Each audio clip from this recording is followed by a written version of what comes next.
अस्सलाम वालेकुम। मैं हूं नुमान कम्बो और आप देख रहे हैं मेरा YouTube channel Numan combo vlog. दोस्तों, आज काफ़ी दिनों के बाद मैं अपने फार्म पे आया हूं, तो आपको फार्म दिखाता हूं।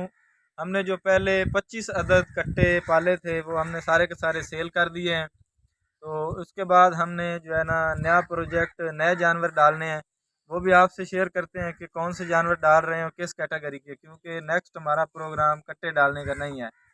तो वो प्रोजेक्ट शुरू करने से पहले आपको जो है ना हमने कट्टे रखे थे उनके बारे में थोड़ा सा बताएंगे कि वो कितने में हम लाए थे और कितने में हमने सेल किए हैं। तो 25 कट्टे हमने 55,000 फी कट्टा के हिसाब से खरीदे थे। मंडी से खरीद के घर लाने तक 55,000 में हमें फी कट्टा जो है ना पड़ गया था।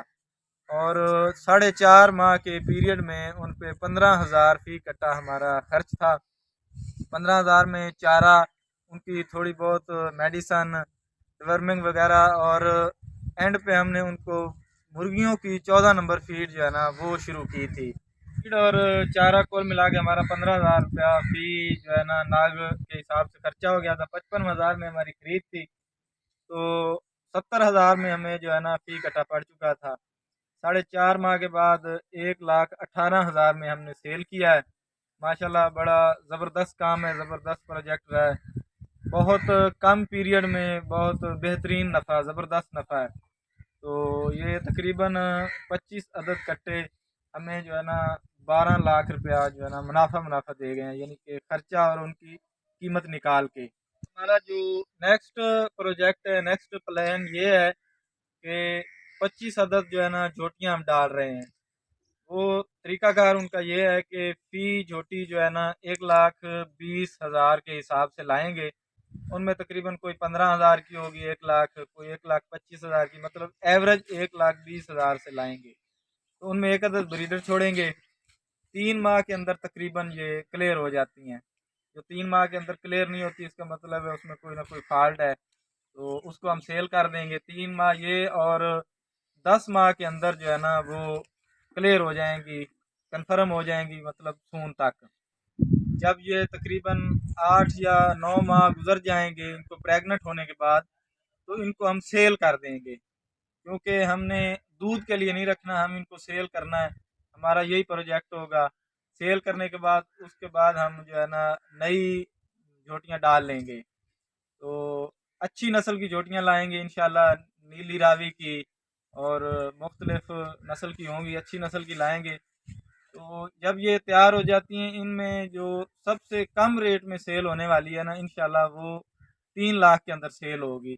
नहीं तो इससे भी जो है ना ज़्यादा कीमत में सेल हो सकती हैं, क्योंकि महंगाई का दौर है। तो कम अज़ कम जो बेकार किस्म की, जो अच्छी नहीं, अच्छी नस्ल की ना भी हो, तो वो 3 लाख के अंदर सेल हो जाती है। जो अच्छी नस्ल की होगी इंशाल्लाह, नीली रावी की डालेंगे तो वो 4 लाख, 3.5 लाख, 3 लाख 80,000 में सेल हो जाती हैं। लेकिन कुछ हमारे दोस्त हमें मशवरा यही दे रहे हैं कि आप फार्म में जो है ना झोटियाँ ना डालें। मक्खी चीनी बकरियां जो है ना 100 या इससे भी ज़्यादा, जितनी आपकी यानी कि कैपेसिटी, आप वो डाल लें। उनमें 2-3 ब्रीडर बकरे छोड़ दें, तो वो ज़बरदस्त काम है। हमने तकरीबन 10-12 साल वो बकरों वाला काम किया है। काम वो बड़ा ज़बरदस्त है, बहुत मुनाफा बख्श है काम।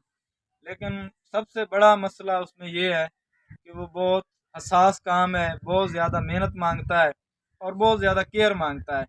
मतलब खुद मालिक एक दिन भी उनके ऊपर निगरानी ना करे तो वो काम जो है ना वो आपको नफ़ा नहीं दे सकता। उस काम के अंदर मेहनत बहुत ज़्यादा है। ये बड़े जानवरों का काम, ये इसमें जो है ना बंदा बंदा हायर करके इसको बंदा कर सकता है। इनके 2-3 दिन के बाद बंदा चक्कर लगा ले तो ये काम चल जाता है। इसलिए फ़िलहाल हमारा प्रोजेक्ट यही झोटियाँ डालने का है, और अच्छी नस्ल की झोटियाँ डालेंगे जो इंशाल्लाह इंशाल्लाह अल्लाह से उम्मीद करते हैं कि 3.5 लाख एवरेज के हिसाब से 3.5 लाख से ऊपर जाएंगे इंशाल्लाह। तो प्रोजेक्ट यही है, एक साल तो यही करेंगे, एक प्रोजेक्ट यही करेंगे। उसके बाद फिर देखेंगे, अगर ये ज़बरदस्त रहा तो फिर परमानेंटली यही करेंगे। हमारे कुछ दोस्त कर रहे हैं, वो कह रहे हैं कि बड़ा ज़बरदस्त काम है। तकरीबन तकरीबन 3.5-3.60 जो है ना एवरेज बन जाती है। तो 1,20,000 में लेके इसके ऊपर कुछ ना कुछ खर्चा भी होगा, तकरीबन 25-30 हज़ार जो है ना खर्चा हो जाता है। ज़्यादा जानवरों में खर्चा कम होता है, तो 25-30 हज़ार तक खर्चा हो जाएगा। तो इसमें नफ़ा ठीक ठाक है, लेकिन 1 साल का पीरियड है। 1 साल जो है ना मुश्किल से गुजारना पड़ता है, मतलब सब्र करना पड़ता है, क्योंकि पहले हमने 4.5 माह का प्रोजेक्ट किया है, तो इसलिए ये साल का प्रोजेक्ट थोड़ा मुश्किल लगेगा, लेकिन मुनाफा बख्श ज़रूर है। तो दोस्तों, उम्मीद करता हूँ मेरा आज का ये व्लॉग और ये वीडियो आपको पसंद आई होगी। अगर पसंद आई हो तो कमेंट सेक्शन में अपनी राय का इज़हार कीजिएगा। बाकी आप पीछे देख रहे होंगे कि फार्म पे जो है ना सफाई का बिल्कुल नाकस निज़ाम है। तो कट्टे पहले पाले हुए थे, रखे हुए थे, वो अब सेल हो चुके हैं। तो नया नया जानवर लाने से पहले हम इंशाल्लाह इसकी मुकम्मल सफाई करेंगे, इसको वीआईपी बनाएंगे। ये ट्रैक्टर के साथ हम सफाई करते हैं, क्योंकि फार्म का एरिया काफ़ी ज़्यादा है, तो इसलिए ये जो है ना बंदा इसको नहीं साफ़ कर सकता। ट्रैक्टर के साथ इसका एक साइड खोल देते हैं, ट्रैक्टर के फट्टे के साथ हम इसको साफ़ करते हैं। ये 2-3 दिनों में जैसे ही धूप वगैरह निकलना शुरू होती है हम इसकी सफाई करेंगे, क्योंकि फ़िलहाल मौसम भी कोई क्लियर नहीं है। मौसम क्लियर हो जाएगा उसके बाद सफाई करेंगे। वस्सलाम।